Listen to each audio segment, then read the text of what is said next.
All right, we got UFC Fight Night. Felder versus Dos Anjos. First, let's give a round of applause to Felder for stepping up on days' notice. You know, he didn't look too good at the weigh-in though. Really concerning how he looked. Okay. Last week our parlay hit, which is the name of the game here. Let's try to get that done again this week here. Let's get to the first fight. Okay. We got Dante Mays versus Rocky Martinez. Right away you see 6'6", 5'10", 262, muscle, 244, fat, 81 inch reach to 72. That's a lot of reach. Now, looking at footage, I actually watched a lot of video of both of these guys. Believe it or not, Martinez might be the better fighter. He might be pound for pound the more skilled fighter here. He has okay boxing, but Mays doesn't really have good boxing at all. Just a big guy, right? But how I see this fight going here is, yeah, because Mays is too big here. I can see him. He can hold Rocky he can hold him against the cage. You can just hold him. He can even get a takedown. Rocky Martinez doesn't have the best takedown defense as well. And I think as a fight, if Martinez doesn't get it done in the first round, I think as the fight goes on, the way he looks, obviously he might have some cardio issues. So yeah, I think Dante Mays is gonna get this done here. But yeah, this is a battle of really low level fighters in the heavyweight division, so you got to be careful with these type of fights. But if I had to pick a guy, I'd have to take Dante Mays with these physical advantages. And he's not the worst fighter. He's not that bad. If you actually look at his last couple fights here. Actually, I want to show you something first. A fight I was concerned with was Alan Crowder. Alan Crowder, he lost ground and pound, third round, on 2017, August 29, on Dana White Contender Series. Concerning thing about that fight was Mays was actually looking good that fight. And then he literally gassed and had zero energy left. And then the other guy just sat on top and pounded him out and won the fight. But obviously since then, he went on a little streak here. He's with Jackson Wink, so he's going to have Greg Jackson in his corner, which, believe it or not, is a big thing, especially when you have an advantage over someone. He's one of the best coaches to get you to take advantage of your area. So you look at the last two fights, Nascimento and Gagne, he lost to. Gagne is going to be a future contender, hopefully. The way he's looking, he's definitely on that path. Nascimento is a dangerous Brazilian jiu-jitsu fighter. Losing to those guys isn't that bad. And he actually held his own up until obviously the ends. With Gagne, I believe, he went to the third round. So yeah, you should definitely take this here. I think this is a step down in competition, obviously from his last two fights. With Greg Jackson, with this size, you should take that fight. Let's get to the next one. Okay, we got De Freitas versus Gravely. Right off the bat, we got 5'7", 5'5". So we got De Freitas. He has the reach. And the thing is as well, with that reach, he uses it. He fights long. He strikes in kickboxing range. Doesn't really have, to me, doesn't have that wrestling unless he's fighting someone that has zero takedown defense. And he has good jiu-jitsu. He has really good jiu-jitsu. Gravely, 5'5", 69-inch reach. This guy, like his stand-up's effective. It's definitely decent. Keep you guessing. So his stand-up is definitely something that keeps his opponents guessing. But his game is strictly taking you to the ground. He's I believe he's NCAA Division 1, and he shows it. He definitely takes. He wants to get this fight to the ground. The concern with Gravely is that 19 wins, 6 losses. Of that, right, he has 5 submission losses. So he's fighting a jiu-jitsu guy that can definitely jump on your back, right? So that's a concern there. Now the concern I have with the Freitas is that yes, he has good striking. He has decent striking. He might have the edge in striking here in this fight by a bit, especially from distance. Close range, Gravely might have the advantage there. But the concern I have with the Freitas is that he gives up takedowns and he's willing to play jiu-jitsu. Now Gravely, I'm sure he learned from his mistakes, is gonna avoid the submissions. You know what I'm saying? So just looking at these two guys, I think Gravely's gonna actually get this done here. I think his wrestling, he's gonna get the takedowns for at least 2 rounds. The big concern with Gravely, another concern with Gravely is he kind of gasses as the fight goes on, like into the 3rd round. But I think he can get the first 2 rounds, convincingly or guaranteed to get the first 2 rounds. That's what I think. And then I can see the Freitas turning it on in the 3rd round, but by then it's a bit too late. Or I could even see Gravely just getting the finish. I can see Gravely getting the finish. Especially Gravely lost his last fight to Brett Johns, but Brett Johns is Brett Johns. He's a beast. So yeah, I got Gravely there. Stay out of the submissions. Use your wrestling. Mix it up with your striking. Mix the takedowns in. Should be able to get it done. Should be able to stay out of the submissions.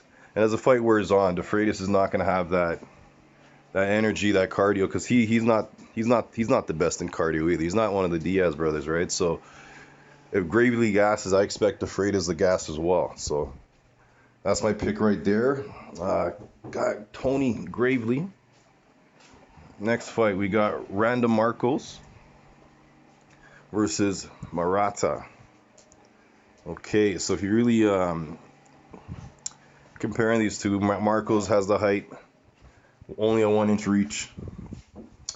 But the thing, you got to watch some video on this Murata girl. She appears to be like a female machine with the grappling and getting takedowns and just working the opponent.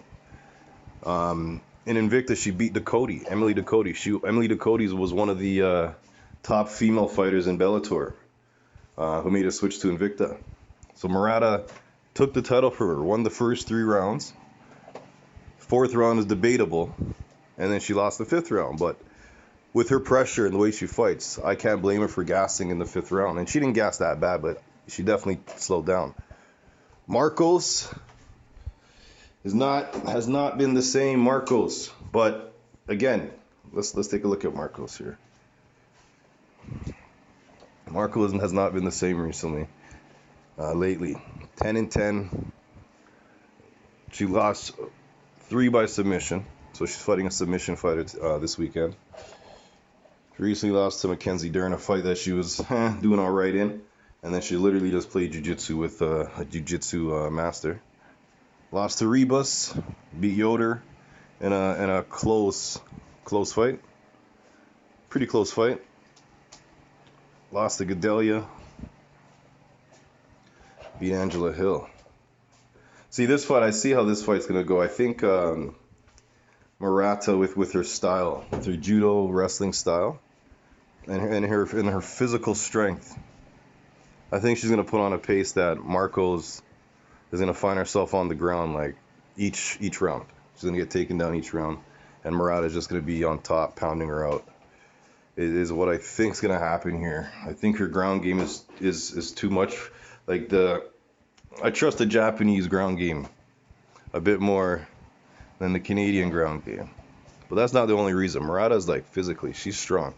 And she is skilled. She has technique. And I don't think Marcos can hang with Murata. I think Murata either gets her down, finishes it, either finishes her by strikes, or gets it a tap, or wins each round. Because she can go 3 rounds with that style. So I like Murata there. But one thing I will say, Marcos does have the striking edge. But again, she's not the best striker. But she does have the edge. Murata's still trying to learn that part of the game. But another thing with those type of people that are very green in striking, where they haven't done much of it, those are the ones that come out way different in their next fights in that area of fighting. Look at Brian Ortega. His striking wasn't there, and then he came out looking like a top 10 boxer. Okay, obviously not, but he looked really good, after all that time off. So, because he was green in that area. So Murata, yeah, because striking is something these fighters can pick up. It's easier to pick up striking than if you were just to try to pick up grappling like jiu-jitsu or wrestling. Okay, so we got Murata there, and I like that play. I actually like Murata this weekend. But again, Marco's game, man. Her 10-10 record. We got to factor in, obviously. She fights only good fighters. Only good fighters. Okay, so we got the next fight. We got Smolka versus Quinones. Okay, so we got Smolka 5'9", Quinones 5'8". They're pretty much identical height, reach. Quinones might be physically stronger though when it gets to when they get to the octagon. To me, he appears like physically stronger than Smolka. Smolka's very crafty though, with his jiu-jitsu. Let me see who's actually the favorite here on this one. I'm interested on this one. Okay, so we got Smolka is a slight favorite over Quinones. All right. All right, so let's see who Quinones fought last. Sean O'Malley. Okay, Nathaniel Wood. Losing to those two guys is not bad. Those two guys are going to be in the UFC for a while. If you're not going to the UFC after a couple losses, they kick you out. Those guys are going to be here for a bit. So he's really taken the last 5 fights. He hasn't really lost to any low-level fighters, right? So looking at Smolka's last 5 fights, let's see what he's saying. Smolka 16-7. Okay, so we got Smolka, Casey Kenny, Matt Schnell. Again, those are two guys that you can't really say much there, right? So they're both kind of in the same position here. In this fight, I'm gonna side with the underdog here. First, I'm gonna go with this underdog play, Quinones. Again, Smolka's crafty. This fight can go either way. But I just think Quinones has that kind of a kickboxer approach to these matches. And he likes to scrap. He's from Mexico, so he has that scrap in him. He has that heart. And in a matchup like this, where say for example he's fighting a grappler, I'd be concerned because Quinones would get taken down, whatnot. If he was facing a wrestler, I would be concerned about the takedowns for Quinones. I'm concerned he's going to get taken down, and Quinones won't be able to get his takedowns when he needs it. In this fight, Smolka's a jiu-jitsu guy, has sneaky striking, so he has pretty good striking. But I think Quinones has the edge striking. I think Quinones has the wrestling edge. I think Smolka has the jiu-jitsu edge. So I think Quinones can keep it. If he keeps it standing, I think he could beat him standing up. And I think if he needs to get a takedown, Smolka has bad takedown defense, but he also welcomes the ground because he likes being on his back. He's a jiu-jitsu guy. But yeah, if Quinones stays out of danger from the jiu-jitsu stuff, keeps it standing, I think he can get this done. I think he can get it done. I'm going to go with the underdog there, Quinones.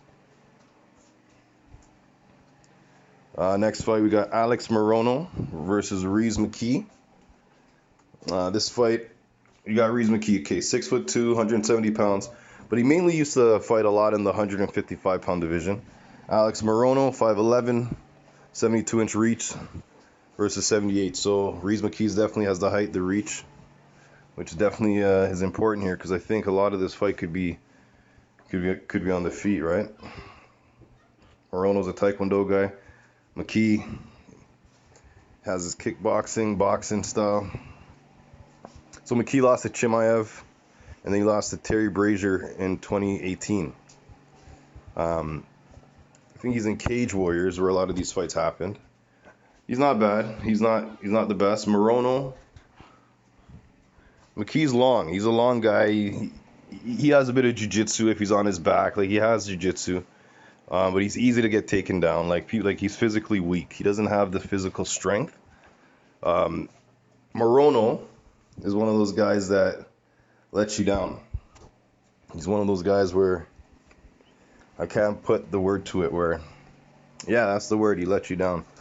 But in this fight, he should have the edge here because he hits harder.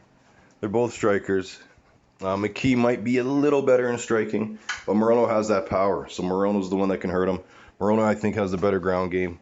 I think that's where he has a big advantage here is the ground. But the thing about Morono, he doesn't have the best IQ. He doesn't actively look for his advantages like where he's good at. Where in this fight, I think if he takes McKee to the ground, he can just pretty much like win each round easily or finish him on the ground. Morono has good jiu-jitsu. Not the best wrestling, but against McKee, he's going to have good wrestling. If he stays standing up, he could win, he could lose. That's 50-50, whoever, like who's striking wins that day. But if Morono takes it, if his coach gets him to get this into a grappling match, McKee's can't hang with him there. He's physically weak, number one. Yeah, he's tall, but he's physically just not strong. He's meant for the weight class below. That's where his career has been. He has like 2 fights in this weight class. So he's too small. He doesn't hit hard enough. I think Morono can hurt him, but the striking game is a 50-50 game. But Morono, take him to the ground. I think you can get him there. So I'm going to take Alex Morono in that fight. Hey, this is a really hard fight. Look at this. Here's how you know it's hard. They're equal. Height 5'7", 5'7". Reach 69, 68. Like this is an even fight. Miranda Granger, she's solid. 7 wins, 1 loss.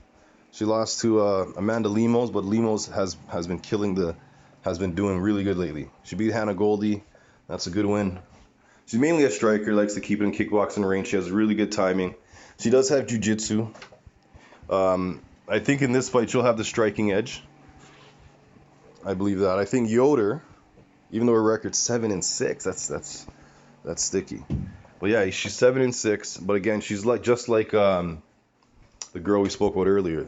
Everyone she fought has been good, right? So, but yeah, let me just take a look at Ashley Yoder here. She has the wrestling advantage for sure. The jiu-jitsu, she may have the jiu-jitsu edge as well, but Granger has jiu-jitsu as well, but Yoder might have the edge, the experience Yoder has. Like, I want to say Yoder wins this fight, but again, this is 50-50. I want no part of it as far as me betting.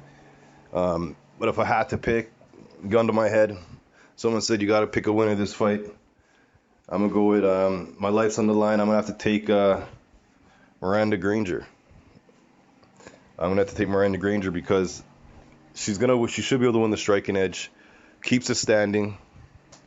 And again, she has grappling too, right? So again, Yoder's grappling I think is better, but Granger has grappling too. So again, once they get tired a bit and the grappling is not really going to be used after they both gas out a bit, I'd expect Granger to have the far better striking to take the fight. She has good timing on her kickboxing, and yeah, she's very effective at distance, up close. So yeah, I got Granger, but again, I don't feel comfortable. That's 50-50. That's as 50-50 as it gets, and yeah, if I had to pick someone, I'll go with Miranda Granger. Okay, let's go to the next fight. Okay. Okay, this is just like that last fight. This is another fight that I don't think I want a part of. Because Sean Strickland, 6'1", 76-inch reach. Brendan Allen, 6'2", 75-inch reach. Strickland, I think, is the more well-rounded fighter. The concern here is Brendan Allen doesn't have good striking, whereas Strickland, I think, is the better striker. I think Brendan Allen has the better wrestling, and I think Brendan Allen has better jiu-jitsu. But Strickland has really good takedown defense. Let's go look at Strickland's last fight. So yeah, that's what I'm worried about, is that Strickland is really good in one area, has a big advantage in one area, and I believe Allen has a good advantage in another area. So Marshman, Nordin Taleb, Alicio Zaleski, Dos Santos. He lost to Dos Santos and Kamaru Usman. Knocked out and decision. So Brendan Allen's going to try to fight him the way Kamaru Usman did. He's going to try to get in close, take him down, pressure. And that's actually Allen's style, right? So let's look at Allen's last 5 fights here. Again, this is a really hard fight. I don't think I'm going to put any coin to it, but if I had to, I'll let you know who I'm going to take here. Because, yeah, this is crazy. This is a really, really good fight. It's probably the fight I'm most looking forward to. So Kyle Dawkins, Tom Breeze, Kevin Holland. Okay. Kevin Holland, that's a really big win. And that was a really good fight. He got out of danger, showed a lot. Got the submission. Okay, what I got going for Brendan Allen is that he's like that. He's like an animal. Like he's very aggressive. And like if I had to pick, I'm gonna take Brendan Allen to just get the fight close, take him down, pressure, take him down. Because Brendan's very dangerous if he gets on top. If he can get on top of this guy, he's gonna do a lot of ground and pound. He has vicious ground and pound, and he's also really good at getting the back, getting submissions. Again, Strickland is really well rounded. So Strickland definitely, if he keeps this fight standing, Strickland's gonna win this fight. If Strickland can avoid Allen's takedowns, Strickland is gonna win the fight. But I'm banking on Allen's, like, something about Allen. He just goes forward. He's so big for the weight class. He just takes the shots and he just goes forward, gets the takedown, get the body locks, and he's very aggressive. So if he does that for 2 rounds and wins 2 rounds, and he gasses the 3rd round, it might be too late for Strickland, but that's still not a safe thing to do, to gas at any point with Strickland. He's very dangerous. So this is a real 50-50, another real 50-50. But gun to my head, have to pick. I'm going to go Brendan Allen. I'm going to go with him to take this fight. And Strickland just fought 2 weeks ago, and this is a catchweight, I think, at 195. And that should favor the bigger Brendan Allen. All right, and with the smaller cage that they're fighting in, it should be easier to get the takedowns. Okay, next fight we got Derek Anders versus Arroyo. Arroyo 6'3", 6'1", but Anders has the reach. Anders, he's like a bum rush. Like, he just bum rushes these guys. Like, he just rushes in. Doesn't really have good defensive striking. Like, he gets hit pretty easily. He's very athletic. Very, very athletic. If this guy had wrestling, he'd be vicious. Like, if he had legit grappling, he'd be ridiculous because he's so strong. But he kind of just rushes in like and just throws punches. He's not really technical at all. And if you look at his losses, he lost to Jocko, a technical striker. He lost to Roundtree, a technical striker. And he lost to Theodoru, who just pretty much just ran around the ring.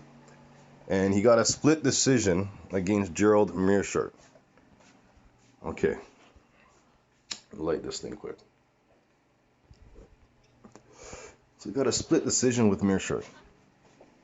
That's not good. That's not good, okay? So in this fight, Arroyo, he has jiu-jitsu. He might even be the better grappler. Even though when you see him fight, he's very good with his kickboxing. He's very good kicks. Probably one of the best kicks in the UFC. Top 5 in the UFC in the kick department. He has aggressive kicks. Kicks the leg, kick the head, spin kicks around. Like, he can do it all. His striking he has a striking edge. He's more technical. With the kicks, for him to win the fight, he just has to beat up Anders' leg. Anders just rushes in, catch him coming in. Anders is not technical at all. Anders is probably the favorite as well. So this is a 50-50 fight, but I got to go with Arroyo, the more skilled striker. I don't think Anders is going to use his wrestling. I don't think his wrestling is going to be that effective here. He may get a takedown, but I don't think he's going to get the fight done. I think his only way to win Anders is if he gets that one-shot KO. I don't see him. I got Arroyo on this one here, but this is a close fight again. But if I have to pick, I got to go with Arroyo. Really good striker. Let's go with the next fight.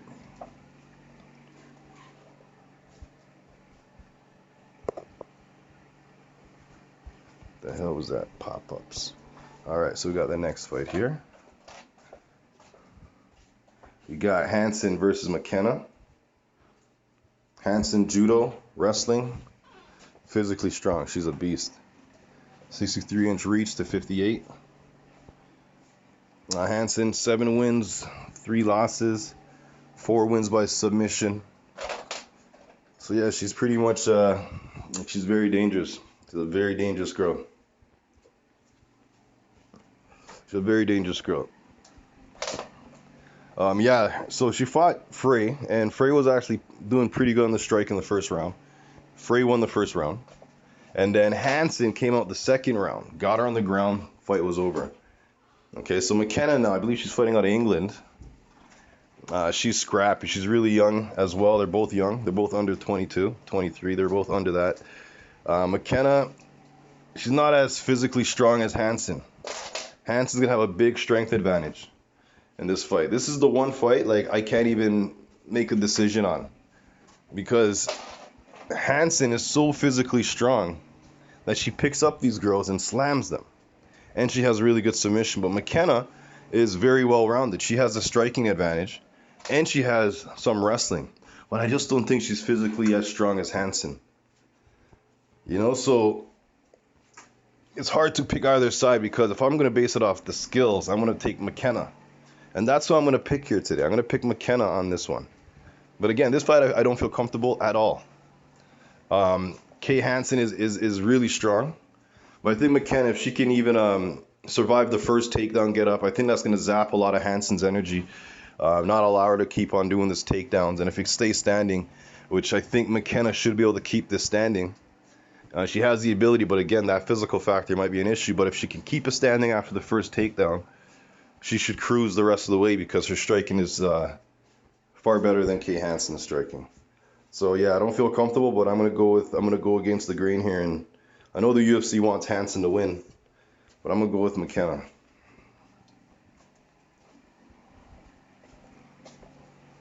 Okay, we got Razak Al Hassan versus Chaos Williams. Chaos has the height, 6 foot to 5'10", 73-inch reach to 77. This is a basic, like, this is as straightforward as it's gonna get. They're gonna stand in there. Someone's gonna get knocked out. This will not go to decision. They're both not the best defensive strikers, and they're both very offensive. So someone's definitely going down. So even making a pick, a fight before the distance, ending before the distance, I didn't check the odds. I don't bet though. I don't make those prop bets, but I don't see this one going the distance at all. They both swing. Let's look at Chaos's last fights. Chaos. Alex Morono, who's fighting today. He caught him early in the first round. Caught him by surprise. This is Williams' second fight. He's pretty much a brawler. He swings. He has very good height, very athletic. He swings. He definitely has power, but not technical. Hassan Al Hassan, he has a bit of technique. He's not that bad. He's not that bad. He has more technique than Williams. And I think he has more power than Williams, and I think he can take a harder shot. So I'm going to take Al Hassan to win a stand-up fight. I think he has a bit better striking. He might have a less reach, which definitely helps Chaos a lot here. But I think Hassan can take a bigger shot, and I think Hassan has more power. So I think that's going to be that's how the fight's going to go. Knockout in the first round. Let's go with that one. Okay, Felder versus Dos Anjos. This is strictly, I'm going to be, Dos Anjos, let me say something quick. This is strictly off the weigh-in I just saw.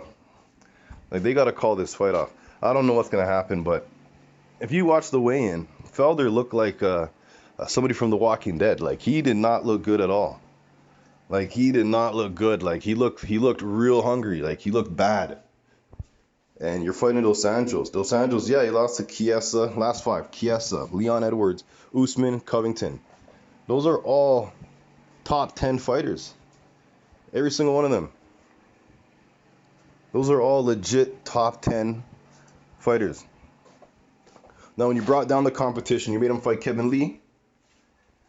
He schooled him. He schooled Magny as well. So I think the striking, Felder May have the edge in the striking. I think he does, but I don't think it's by that much. I think Dos Anjos can definitely hang with him, just like he did with Robbie Lawler. I think Dos Anjos can hang with the striking, but I think the ground game is going to be where Dos Anjos makes his money here. I think he has a massive advantage on the ground. Dos Anjos lost 2 fights in a row. He wants to get back in the win column. It's his fight to lose, right? So he fights him, mixes it up, striking, jiu-jitsu. Felder's strictly a striker, so I don't think he can. And if he's a black belt, it's not a real black belt. It's not a jiu-jitsu. It's not a Brazilian black belt. It's probably an American mixed martial art. Those are not. It's not the same when someone's a black belt in America and someone's a black belt in Brazil, and they've been training since they were 12 years old. Versus someone gets a black belt after they started training at 27. It's a completely different thing. So even if Felder has some brown belt or black belt, it's not going to compare to Dos Anjos' his ground game. And the way Felder looked at the weigh-in, he's not going to hold up here. And this is a 5-round fight. So, and Dos Anjos is a guy that doesn't gas. He carries to the 4th, 5th round, right? So that's my pick there. I got Dos Anjos. I'm pretty confident on that pick after that weigh-in. So even though he's on a losing streak, this is a far easier fight here. All these 5 guys he fought have high level wrestling, and that's how they beat him. Even Kevin Lee has high level wrestling. He tried to use the same format as these other guys, but Dos Anjos was able to nullify it. But the other guys that beat him used their wrestling to beat him. Felder doesn't have that. So I got Dos Anjos here, but let's go right into the parlay. Let's go into the parlay. I'm gonna go parlay wise. Let's go Kanako Murata, Abdul Razak Al Hassan, and Rafael Dos Anjos. So say if you were to bet $50, you get a $124 profit.